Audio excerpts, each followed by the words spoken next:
why.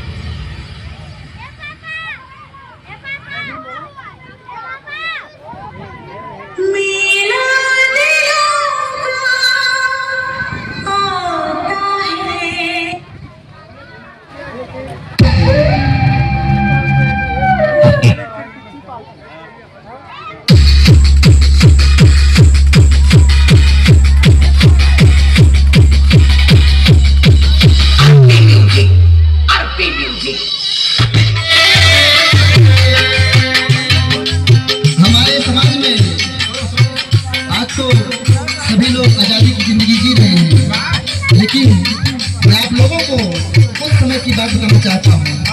क्या तालाब का पानी भी दलितों को मना था, आजादी की जिंदगी जीना भी मना था।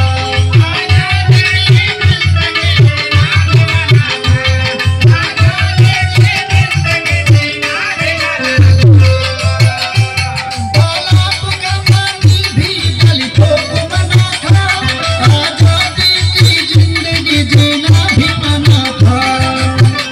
फिर क्या हुआ? ऐसे मसीहा